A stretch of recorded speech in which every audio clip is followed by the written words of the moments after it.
So in today's session, what we're going to do is look at morning Diego. We're going to consider what is the what it's deemed on FutureLearn as an assessment, but all it is just an exercise to check how you're getting on with sort of understanding things really. And the idea is that we've got 4 different styles of decision making.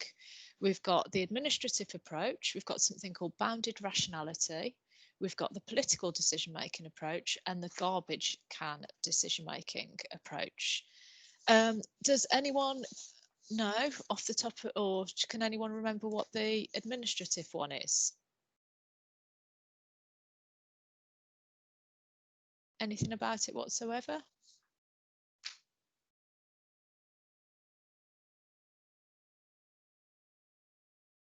Okay.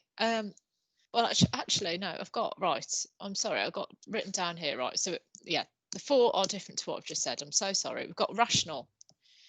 That should be easy to explain. Anyone that can, any ideas what a rational decision-making approach would be for a business?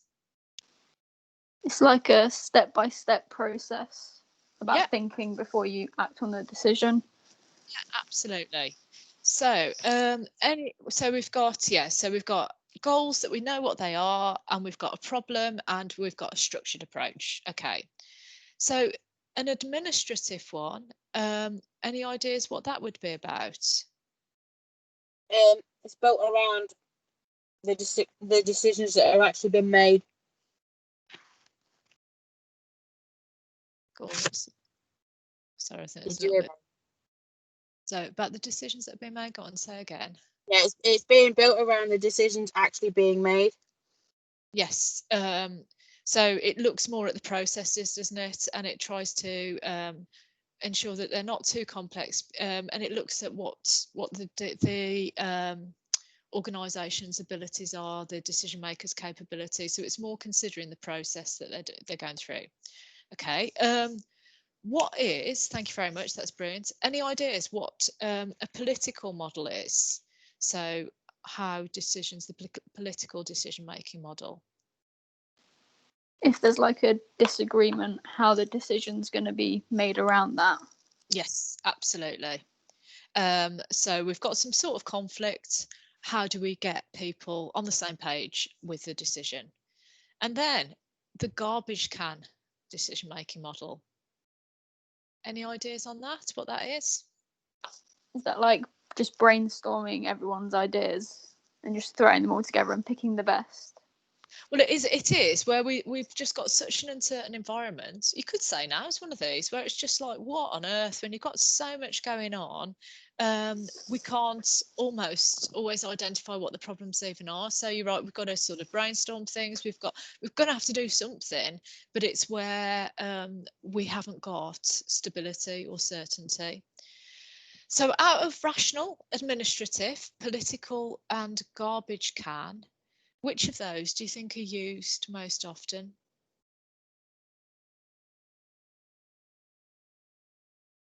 I'd say the rational one.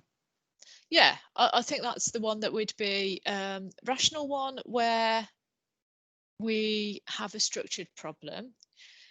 The administrative and the garbage can one, I think, talk more about, so administrative seems to be more the process, doesn't it, than how we actually make decisions. So it's describing the process rather than, and it's trying to dumb down the problem in some ways. What sort of environment might the political one be used for? When you've got people that, oh, hang on, am I muted? No, you're on. It could be when you've got disagreements within the workplace between colleagues. Yep. So what environments can you imagine where there'd be a lot of disagreements? I used to get quite a few working at Mackie D's, so restaurant type things. Oh, that's interesting. Who would the disagreements be with? Generally, it was the crew members and sometimes the crew trainers. Quite possibly, most of the time, it was with at least one member of the lobby staff because she was a spanner. Okay. Yep. So it's interpersonal with the team themselves. That's really interesting. Were they? What was it that they disagree about? where was the conflict coming from? The lobby staff, the member that it used to be particular with, she used to think she was a manager, but she wasn't. So she used to walk around acting as though she was higher than all the crew members. And generally, she acted as though she was higher than crew trainers who had been promoted above the crew and below the management by one. But sometimes she'd have spats with management as well, because she thinks she'd know best, and she really didn't. And did the public think that she was higher because of the way that she behaved? No, she was just a lobby hostess. Okay. She was the ones that you see out in the restaurant, cleaning the tables, emptying the bin, sort of thing. Wow. Okay. So wasn't even serving customers. Okay. That's really, so that's because I sort of thought when we got political and we've got people fighting over things that it's I hadn't thought of it almost being at such a and also that's a really public place, isn't it, to be having, you know, because a lot of your operations are front of house, aren't they? Yeah. So if you've got people that aren't on the same page, that's a problem. Oh yeah, it's entertaining. Yeah, I see what I'm going to go with a different mindset now and visit McDonald's. Morning, Lauren. Can you write anything or say anything? I bet you can't. If you try and type something, I have complained about because I know last time you couldn't do anything in the chat. I'm looking at the chat and I don't think anyone's writing anything at the moment. Okay, if you can't, Lauren, I'm gonna pursue it. So please don't think I've forgotten, because I know last time we had an issue with it. Okay, and then the garbage can one is about ambiguity. So what we're going to do, we'll go through. So the rational decision-making model, this is where we've got our goals in sight and we know what the problem is and it's structured. Liam, are you able to speak or type if you can't speak? If so, can you give us, I'm going to pick 3 people. I'm going to pick who's top on my line at the moment. So that is Liam, Sammy and Shania. I don't think I've said that right. I think it's Grace. Could you each think of an example where the rational decision-making model would be used? So some scenario, some workplace where you think they'd do it very, very logically. They'd think about their goals and they'd structure their problem. Yeah, thank you, Lauren. I'm going to ask you to look at, oh yeah, I'll come on to you. Thanks for emailing anyway. Anything, Liam, Sammy, Grace? This is the problem, isn't it, with pick? It's a bit unfair to pick on people, but I just don't want everybody to try and interact. And I can't even see any lines if anyone's typing anything. Okay, let's open it up to everybody then. Can you think of, and those of you that can speak as well, any situations where we'd use a rational model? Any environments that you think it would work for? Maybe if you're thinking about closing down a store, planning out how that's going to go and the possible outcomes of that.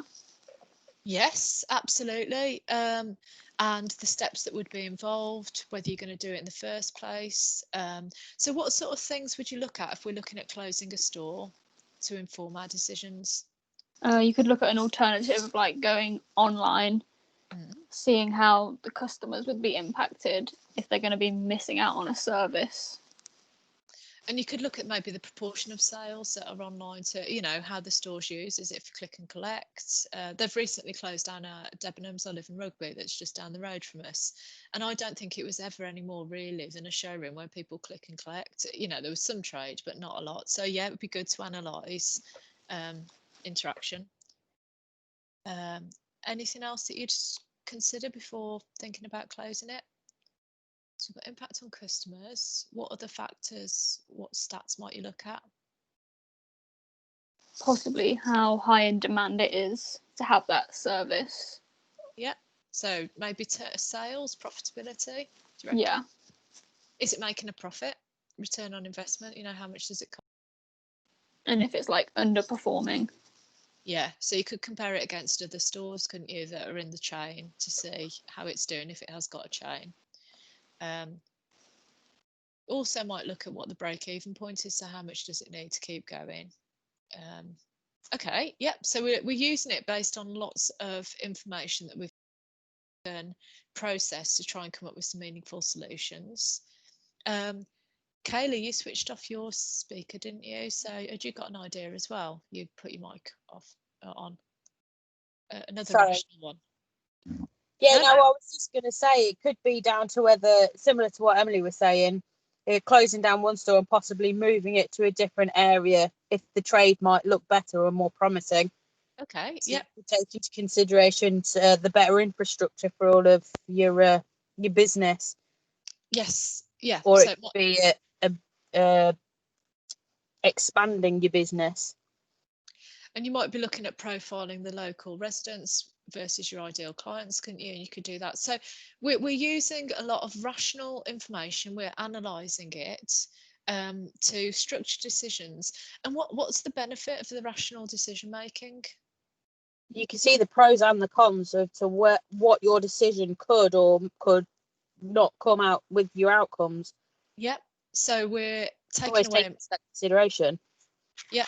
Taking out emotion, aren't we? And we're using facts and figures, and it sort of follows a set process, doesn't it?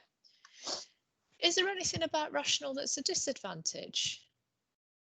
Godwin, you joined us. You don't have you can speak, can't you? I know everyone can speak, but you've got a microphone, haven't you, Godwin?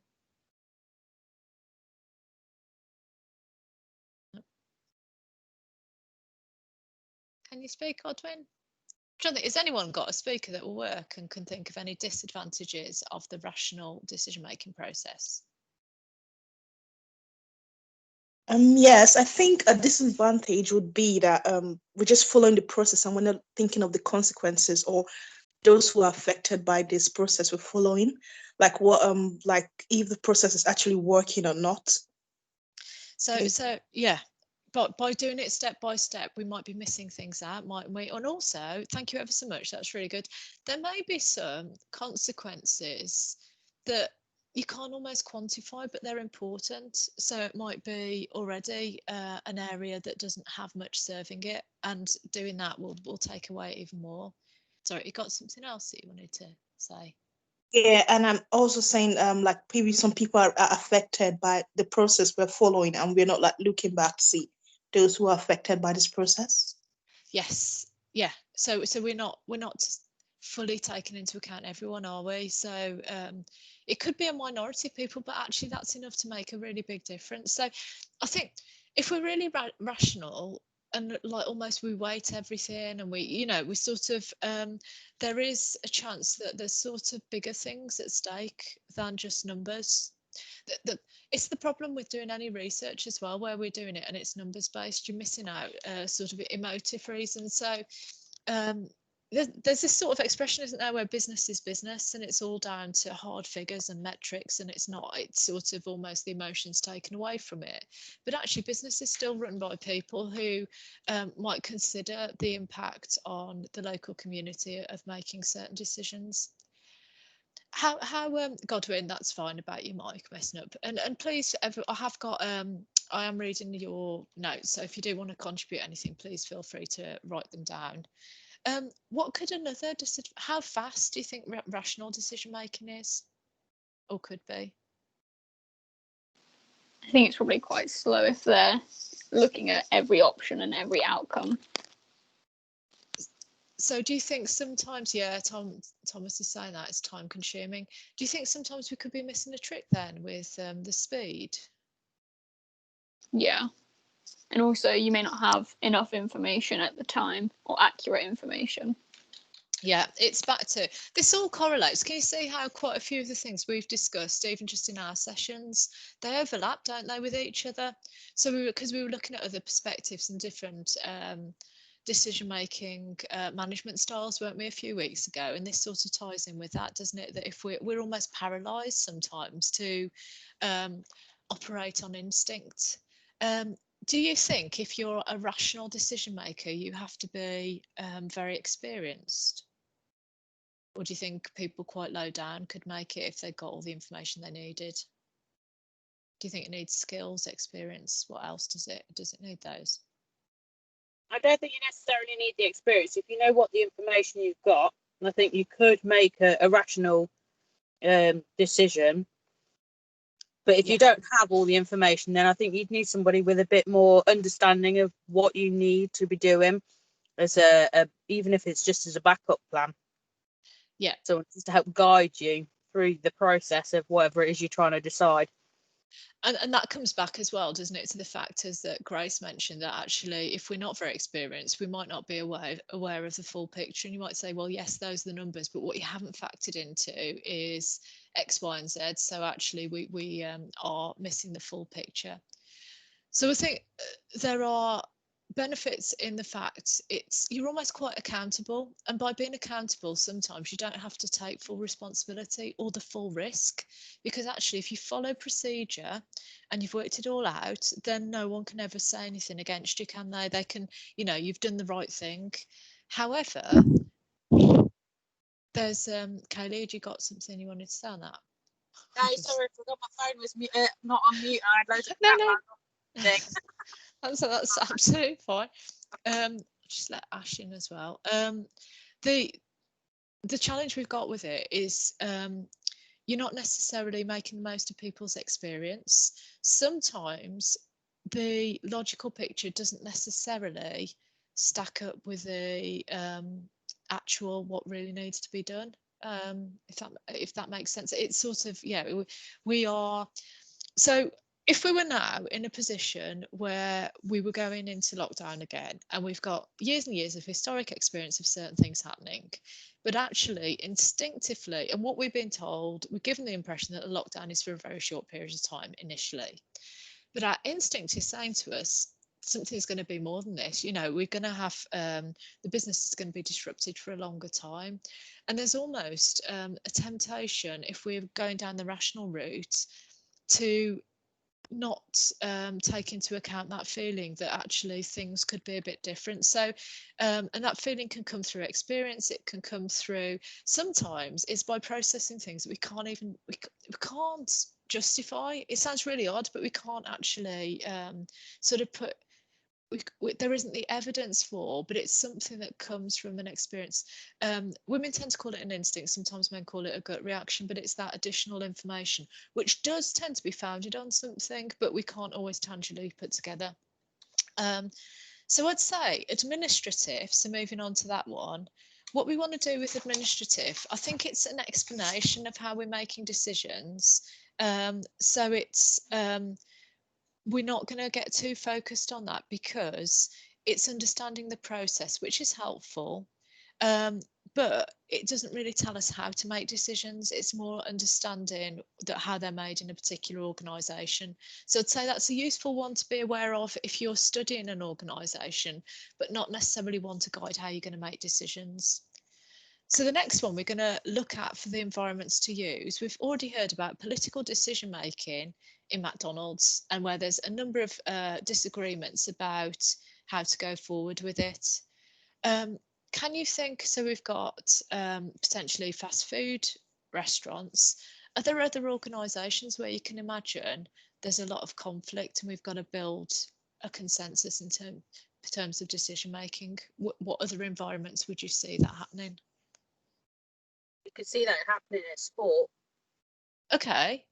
So what do you mean by professional sports, or? Yeah.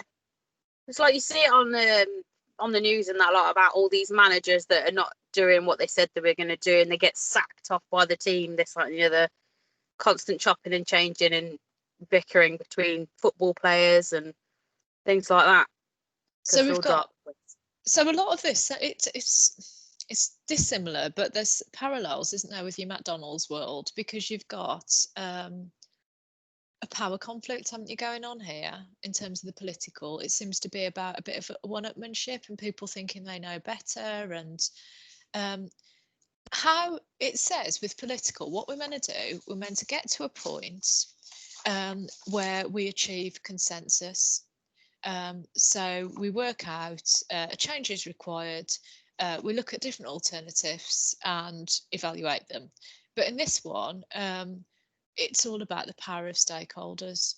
So how do you think people could go about like making the political one work? So in an environment like like your sporting environment, even literally political environments like the NHS, where there's different priorities.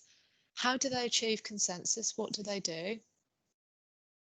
They have meetings, and a lot of the times you get people having oh, what's the bloody word? I can't remember the word for it. It's driving me mad. Protests. That's the one. Yes. They'll go out and protest over pay or hours or whatever, and then they'll try and come to some form of a compromise to try and meet each other halfway. So why would they? What's the point of protesting? Why do they do that? Because they don't find what they're doing generally is fair on the people that are doing it. So you've got all, like, take the nurses at the moment. Loads of the doctors over the COVID got a pay rise, but nurses didn't. Which, because apparently the doctors are more like hands on with it, and yet I know nurses and they're like, hang on, jog on, mate. So yes. There's a big uproar about the fact that a lot of nurses out there that didn't get credited for what they should have been credited for, whereas there's some doctors out there that got credited for something that they've not really done a huge amount towards. But it's one of those, they've got the extra like letters or whatever in the end of their name, so they're more important. So a lot of people have gone out there to protest against the fact that their pay isn't equal, or it's not a fair issue that's being brought up. So they'll try and make it so that the people that are top people like the government and that lot actually have to see there is an issue within this situation, and they've got to look at it because they're making such an uproar. The rest of the country is watching, and if they don't show something, they'll be like, oh. So this is really interesting because it comes back to the point that that's been made. In a political environment, it's the most powerful stakeholder that's likely to succeed. And actually, without a voice, we have no power. But if you have got a voice and you become a bit of a pain, then actually, even though it's not what people want or not the way you necessarily should go about it, it's sometimes seen as the only way, isn't it, to get heard? So that's why that's done. So actually, in terms of the political, if it's the people that get heard most, that get things, the decision making goes in their favour, is that going to be the best form of decision that's made? Probably not always, but it's the way to get your point across, I suppose. It is, and I'm just thinking about other environments where you've got, where people raise grievances and things, and again, it's a dangerous strategy, isn't it? Yeah. To play, because it is biased. Emily, thank you for that. It is really biased. Also, I'm not sure anyone would want to work with you too much in the future if you're seen as doing that. Do you think it would ruin your personal brand in an organisation if you are trying to increase your voice through sort of protesting? Or sorry, I missed the end of that. Do you think you'd be seen as a troublemaker if you do that in an organisation? I suppose it depends on the organisation, because you'll have the odd people here and there going, oh yeah, you're just trying to cause trouble, this, that and the other, but you'll also on the other hand have the other people that are there going, actually, yeah, you've got a really good bloody point. Yeah. So I suppose it depends on your type of organisation and what your issues is. Yes. So if it's something petty, then yeah, you'd have people there going, get over it, get on with it, just crack on, find a different job or something. But like with the pay and the long hours and stuff like that, you'll have a lot more people sitting there going, well, actually, yeah, I think you've got a valid point. Let's get together. So yeah, I think it does generally depend on your grievance and with who it is. It is really difficult. Randy's contributed as well, saying yes, in terms of the you thought of as being trouble, or could it create problems? Yeah, I understand, Kaylee, what you're saying in this. So I just think with the political one, this is all about culture, isn't it? And it's about the type of environment we're in. Are we in one where actually decisions? Do you think in the political environments there's more at stake? Do you think that's why there's of expression of power, or do you think not necessarily? I'm not 100% sure on that one, to be honest. Could be, like I said, it'd depend. I think for something like the NHS, you can see that, but actually, if you're talking about McDonald's, there's not necessarily a lot of stake there. No. It's more about the personalities, isn't it, and a conflict and a power sort of ranking. How were decisions made about how to handle lockdown? Because that is a very politically fueled environment. So what's the status? How have they gone about it? Not 100% sure. I've not worked for Mackie D's for over 10 years now. Oh no, I didn't mean, sorry, not McDonald's. I just mean in general, how's the government gone about making decisions on how they're going to control what they're going to do around COVID? So how, because this, yeah. I get the whole lockdown thing. I think that's a good idea. But I think the way they're going about it now is just downright confusing for the population of like what they can do, what they can't do, who they can meet, who they can't meet, where they can and can't meet. And it's just all up in the air. It's like my husband, he's one of these, he's a conspiracy theorist person. I'm like, oh my God, stop dribbling at me. I can't be coping with all your conspiracy theories. But I do think they could have gone about it a little bit better, or have proper set rules for everyone, and not just, we'll go for this part here and we'll change it slightly for this like lockdown area to changing it for this lockdown area. That area is fine, even though they're bordering on those lockdown areas. It's just like just a big mess. Okay. I think they try to take into consideration the whole country, but it's one of those. It's difficult to get. There is a lot of people, like I know the suicide and everything, and the domestic violence, all of that went up. And with them all being locked down, they're not allowed to leave, and it makes it really difficult situations and quite dangerous. But then you've got people out there that have to go to work, and it's kind of trying to make it safer for them if they've got to use things like public transport, because there's less people on the roads or on the pavements or whatever. But now they're going, if you can't stay at home, go to work. But if you can't stay at work, go and work from home. It's like, well, which one is it? It's like you're either closing the businesses or you're not, or it's a difficult situation to take and like to think about.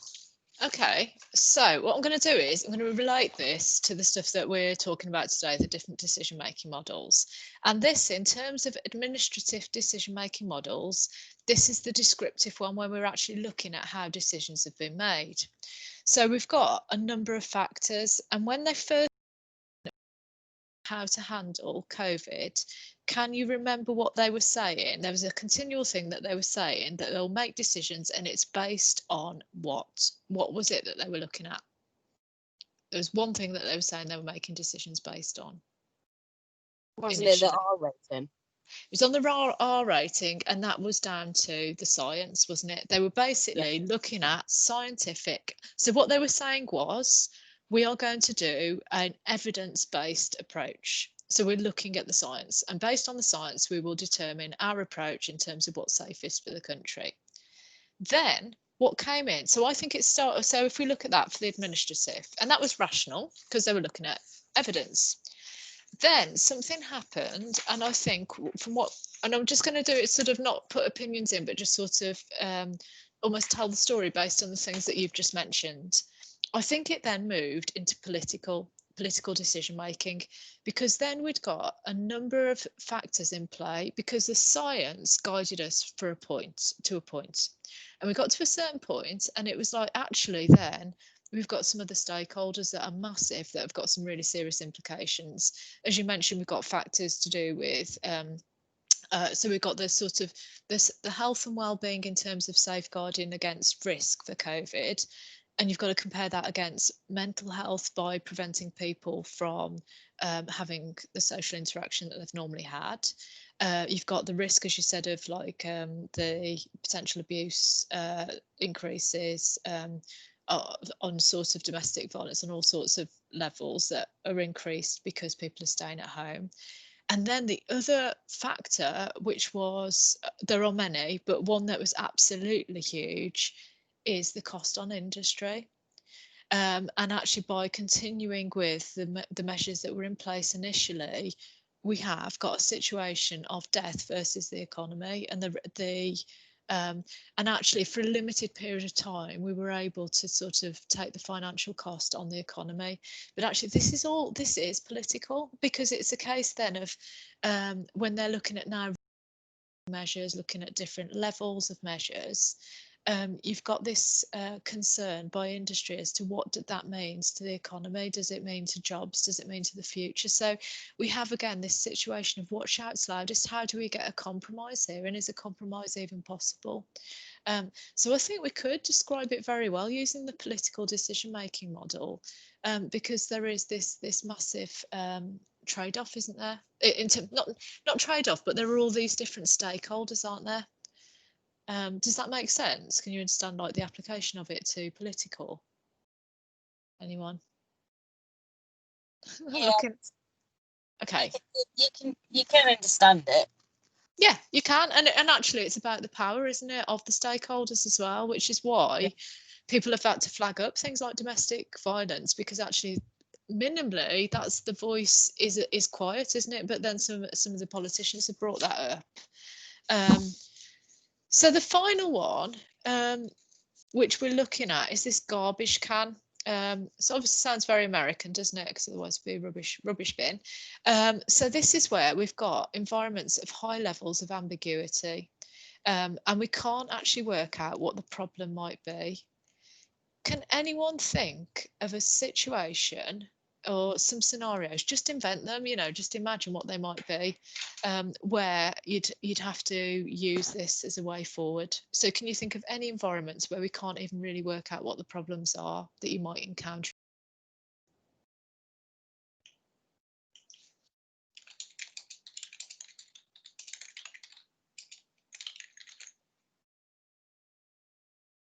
I think it again could be down to this whole COVID thing.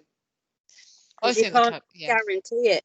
You can't, like it says on there, you can't accurately identify how it's spreading. They're just taking guesses, and they're trying to break the chain and everything. And there are many variables, aren't there? And because we haven't done it before, we don't know what the impact of this, because there were some calculations done if social distancing was reduced to 1 metre rather than 2 metres, wasn't there? There was a sort of, I don't know if you read about this in terms of restaurants, what the implications when that change happened. So they're trying to put science around it, but there's so many uncertain variables. So yes, so I think that would be one example because of the ambiguity. Any other examples that you can think of? Maybe like a smaller business who doesn't have the right technology skills or the right resources. So what sort of things could they be? Yes, so they haven't got the resources. What, go and paint a bit more of a picture for us here. Maybe just like a really small business who's probably just starting out, maybe doesn't know an industry too well at the minute. Yeah, and they don't know what the implications then are, do they? They haven't got the experience. They've not got. So garbage can assumes little knowledge and little background, and so it could be a high change, but it could be, as Emily says, it could be sort of a small level of prior experience. So this could suit an environment like the one we've got at the moment. I think most, actually, if we were discussing most business decisions at the moment, there is so much ambiguity that companies don't know how to act going forward. I'll have mentioned to you a number of times that I run a marketing business, and my longest standing client on Tuesday afternoon last week said for the time being they're going to suspend all my services for their marketing. And the reason being, they said they do envisage at some point picking it up again, but they've got to cut costs because they're not getting any new work. They've got very high overheads. They've got offices they're not really allowed to use. And the key ambiguity there is they don't know how long for. Their business is one that people want stability before they plan. So again, they don't know how long for. So this can be something that's either because of lack of skill or knowledge or insight from internally, or it can be external stimulus creating the ambiguity. So I think this is I wouldn't say this is like really, really hard to get your head around, but I think it does take a bit of thought as to what's going on.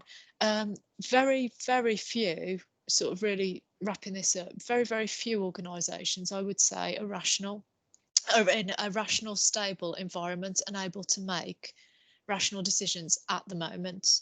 I think before then we'd got historic data and we could use that to predict the future. But at the moment, the ambiguity means I think a lot of organisations were in the garbage can decision-making model because they're just not quite sure what the results are going to be of certain things. And I certainly think the bigger institutions are politically driven because they're of the power that stakeholders have got. So I think the political one works probably better for bigger organisations, but we've seen with big personalities, it can be just as applicable in smaller ones. Are there any questions? So on FutureLearn, it goes through and it describes all of these, and really what you need to think about is how it applies when you're looking at your assignment. Which one is the one that you'd say most accurately describes the current situation, and use sort of references to support that as well. Are there any questions you've got about it, or the 4 different types? Can you see how they go on? Sorry. With the explaining of how you think the business uses that specific type of model, like the rational and everything, how do you go explaining that? Because you're not allowed to say it as, I think the business is doing it this way. You've got to explain it as a different, like a third person or something, haven't you? Yeah, ideally. So at degree level, you should be writing in the third person. And the way you do that, once you get into it, it's really straightforward. Before you get into it, it just sounds like you're sort of not quite right, you know, because you're just talking about. So which organisation are you looking at? I keep stopping and changing. Okay, so we'll say McDonald's could look to if McDonald's were in complete if McDonald's had a complete set of recent data, they would be able to make decisions moving forwards using historic data to inform these decisions. However, because the current environment is more fluid, that it's more likely that a garbage can model could be used to describe the current way of making decisions. So you don't use I at all. You talk about if McDonald's were to do this. And once you start writing like that, if you read articles and things like Forbes magazine, if you read newspaper articles, unless they're opinions, they never use I. And so what I'd do is I'd read some good quality sources, Harvard Business Review. Don't read opinions because the opinions will be I's, but read articles first because they don't use I, and you'll get into the sort of language that they use. Okay. But also you can ask academic support or the library services. I've got examples. They're on LibGuides. So on LibGuides, you'll find samples of high quality assignments, business projects, for example. So again, I'd get into it first by reading it, but it's once you get used to it, it's really, really straightforward. You can call yourself the author. The author would suggest, but again, that sounds a bit clunky because it's like I would suggest, but you can't say that. You need to step up your language by saying, yeah, the author, or it could be suggested. So you become neutral rather than I. Yeah, and if you do that as well, you see the thing. Eliminating I also gives you more credibility and more authority by not saying it, because you have to use a series of arguments to build your case. So it gives more power with your messages that you're putting across. But yeah, definitely talk about the organisation could do this, could do that. So you talk more about that as the entity. And then it could be, or it is suggested. So more it's than I's. Any other questions? That's it. Well, thank you for contributing, and thanks for the couple of comments that I got as well. We'll have another live session. Obviously, got one with Nomzo on Thursday. We'll have another one at 10:15 on Friday. And if you have got any questions, I know some of you have dropped me emails. When you have got questions, please do, and I will always get back to you as soon as I can. Okay. All right. Thanks for joining in. Have a good rest of the day, and I'll see you on Friday morning. Okay. Bye.